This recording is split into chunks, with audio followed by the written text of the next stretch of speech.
একটা সিন্ডিকেটের সরকার চলছে বর্তমানে। আমাদের ২৪ হয়তো ব্যর্থ হতে চলেছে।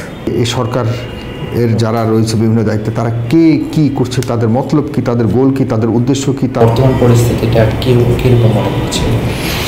একদম খোলাটে। আমি স্পষ্টভাবে বলতে চাই, আমাদের ২৪ হয়তো ব্যর্থ হতে চলেছে। এবং ব্যর্থ কী কারণে হচ্ছে, কাদের কারণে হচ্ছে, এটা খুঁজতে গেলে দুঃখের সাথে বলতে হচ্ছে বা বলতে হবে। এখনও পর্যন্ত চূড়ান্তভাবে বলছি না, অ্যাজ অফ নাও আমি যতটুকু বুঝতে পারছি, যারা ২৪ ঘটিয়েছে তারাই ২৪কে ব্যর্থ করতে উঠে পড়ে লেগেছে। এটা আমি কখনোই চিন্তা করিনি।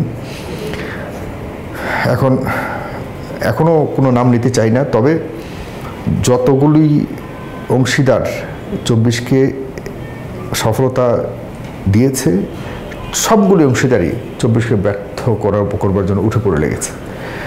আর নির্বাচন, নতুন নতুন দল, এগুলো নিয়ে অনেক সংশয় রয়ে গেছে। মানে প্রত্যেকটা মানুষ আসলে ক্ষমতায় না আসলে পরে অথবা ক্ষমতার অংশীদার না হলে পরে আসলে কারোই চরিত্র বোঝা মুশকিল। ক্ষমতার বাইরে যারা থাকে তারা সবাই বড় বড় কথা বলে। এখন ক্ষমতার কাছাকাছি এসে আমরা সবার আসল চেহারা দেখতে পাচ্ছি, সবাই আছে। এখন আমি বলি তো যে এই বর্তমান সরকার, ডক্টর মোহাম্মদ ইউনূসকে আমি আমার মন প্রাণ দিয়ে ভালোবাসি, নো ডাউট এট অল। ওনার মতো মানুষ আরও অনেক আগে বাংলাদেশের দায়িত্ব নেওয়া উচিত ছিল।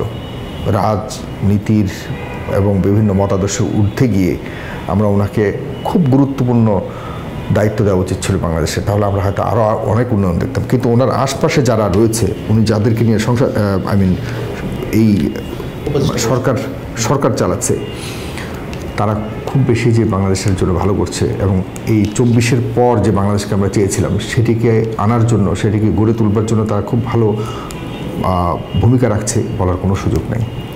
তারা অনেকটাই একটা সিন্ডিকেট হয়ে গেছে। আমি এখন এটাই বলবো, একটা সিন্ডিকেটের সরকার চলছে বর্তমানে। আমরা কেউই জানি না যে এই সরকার এর যারা রয়েছে বিভিন্ন দায়িত্বে তারা কে কি করছে, তাদের মতলব কি, তাদের গোল কি, তাদের উদ্দেশ্য কি, তারা কি চাচ্ছে, সামনের সময়ে তারা আমাদের রাজনীতির জন্য কি করবে। আজকে প্রায় বছরখানেক হতে ছিল, কিছুই জানি না আমরা। আরও দুঃখজনক ব্যাপার হলো, যারা এই ২৪কে ঘটাবার পেছনে, ফ্যাসিবাদকে মুক্ত করার পেছনে মূল ভূমিকা রেখেছিল, তাদের কোনো ধরনের অংশীদারিত্ব নাই বর্তমান সরকারের। দুই একজন ছাড়া বড় অংশ জানেও না যে সরকারের গন্তব্য কোথায়। এই রক্তের বিনিময়ে আমরা আসলে কি পাবো কেউই জানি না আমরা। এগুলিকে আপনারা, আমি মনে করি যে এগুলিকে আরও বেশি ফলো করে মানুষের কাছে প্রচার করা উচিত। কারণ হলো, না হলে আমরা পথ হারাবো। আর আমরা যদি আবার পথ হারাই তো বাংলাদেশ পুরোটাই পথ হারাবে। আর ২৪ আগামী ১০০ বছরে ফিরবে না। আমরা সবাই একসাথে বিপদে পড়ব। For more updates, follow us on Facebook. Subscribe our YouTube channel. Get the latest update on www.daily-sun.com.